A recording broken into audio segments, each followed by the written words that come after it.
So I think we're going to be removed from monitoring, removed from sanction this June. That's my personal opinion.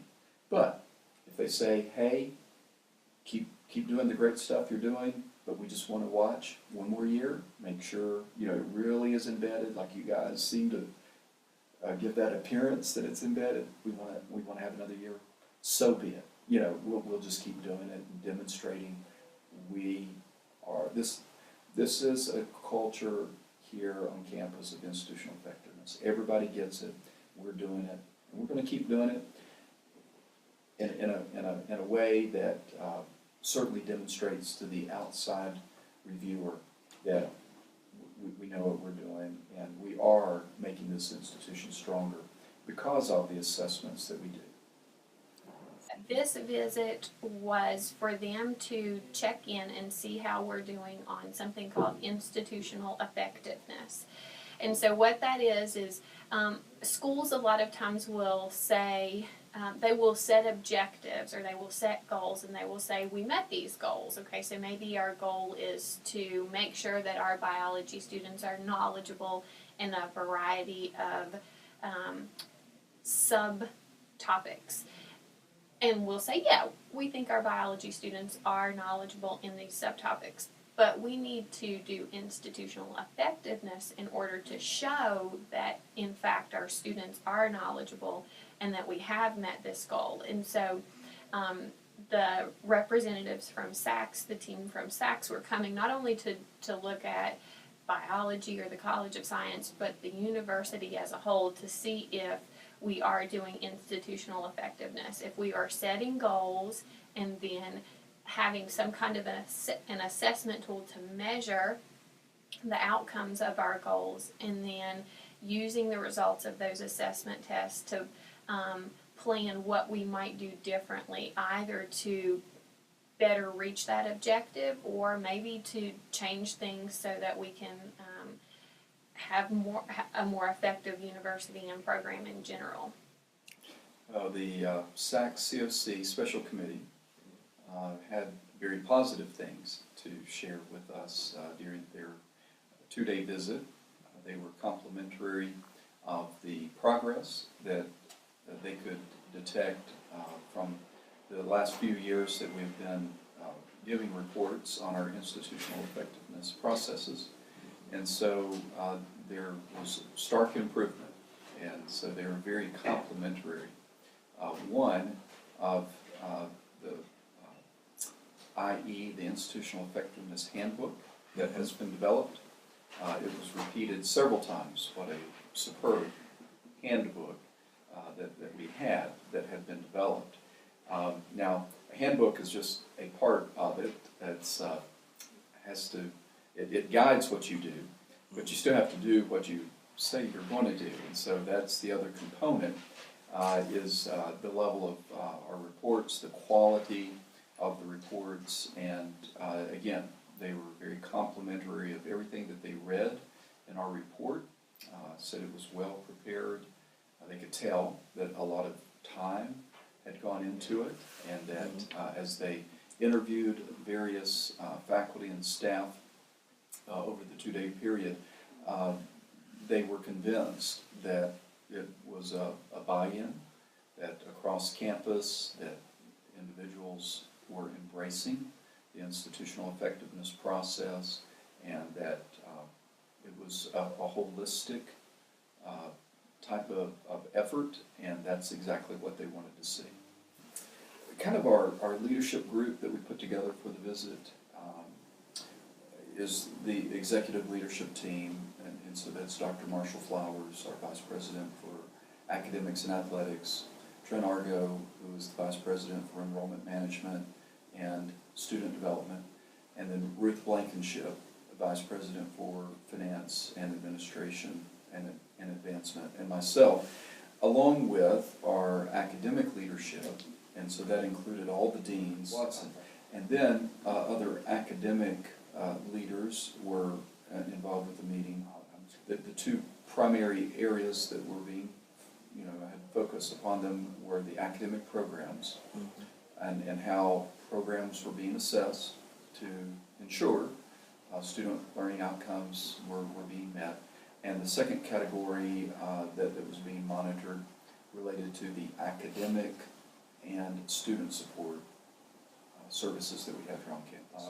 Wednesday morning, they met again with that leadership group and gave their findings, which was no findings or no recommendations.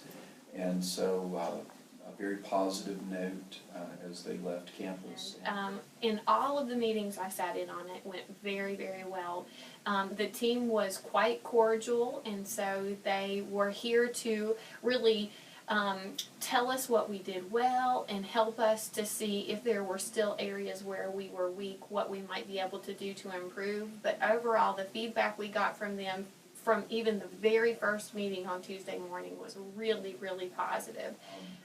The next step is this recommendation goes to a committee of the SACSCOC Board of Trustees. That committee will review everything that the special committee has sent to them, taking into consideration our third monitoring report that was submitted back last month, anything that they want to go back and review from prior reports. But anyway, they'll take all of that information to make a recommendation then to the Board of Trustees as to whether or not we are in compliance as it relates to those two particular areas of institutional effectiveness. And after the interviews, they were just confirming what they already believed, but they were just suggesting, as the Department of Education continues to give greater attention to higher education, and especially the more non-traditional methods of educational delivery, that they want, the Department of Education is wanting to see this explicit type of educational delivery that you are transparent in how you serve those students. Well, the plan B would be plan A, is that we just keep doing the things that we're doing. Because we've got a good structure in place now for institutional effectiveness. And it's not that there wasn't already a policy or a handbook. We've recognized where our shortcomings were, and so there have been things tightened up in the IE processes. But there's certainly a culture here that everyone is aware of the process, the importance of it, how to go about to ensure that we are measuring our outcomes, that we assess that, and from those assessments, we're being very clear as to how we're making changes going forward that we hope will positively impact the student experience. So going forward, we're just going to keep doing that, and that's all that the accrediting body wants to see, is that we've got a process and that we're doing it, and that out of that process we are recognizing ways in which we can strengthen the institution, and we'd make the changes, but we wouldn't necessarily write it down that we made the change and give the reasons why. We just weren't doing a very good job recording it, and no one ever stops growing, right? Or learning. So, every 10 years, every institution has to go through reaccreditation. So our decennial review was 3 years ago, and it was during that review, and we were reaccredited, but there were several areas that they wanted to continue monitoring, because in the accreditation world, those are called recommendations. So coming out of that report, we had 5 recommendations. And so from those initial 5, we got those down to the 2 that had been in question again as of last June when the board met in 2015, that led us into this year of submitting a 3rd monitoring report. to demonstrate that we feel we are in compliance. And again, that was the task of this special committee to determine, are we in compliance or not? And obviously, with no recommendations, it's their impression that we are in compliance. Here at Bluefield College. I appreciate everyone who was aware of the special committee's presence, for those who perhaps engaged with them as they were walking the campus or going through hallways. We've got a great campus community, and the special committee mentioned that the hospitality, the friendliness of everyone, even into the interviews with those that I'd mentioned earlier, even though no students were involved, they just talked about the honesty that they felt, the openness that they felt, the transparency that they felt, that this was just a very inviting, very welcoming campus community. And our students are a big part of that. And so I appreciate just that spirit that the students have. You know, things like this could very well put students into a panic or into a mood that kind of puts a dark cloud over the campus. And we've just not had that. But in part, there's not been a reason to have that. But, you know, people can allow their imaginations to run away, but I think our students have approached this entire process with a very mature understanding that the two issues being observed was related to assessment, wasn't related to finances and whether the college, you know, can make payroll or do the things that some other schools have had problems with. Had nothing to do with the quality of our academic programs. Our faculty are superb, you know, and I think the students know that. And so, you know, they put all of this in appropriate kind of understanding. They had an appreciation of it, but realized the gravity was not at the point where the school's about to close and questioning, gosh, can I graduate? Where can I transfer? You know, none of that has been occurring.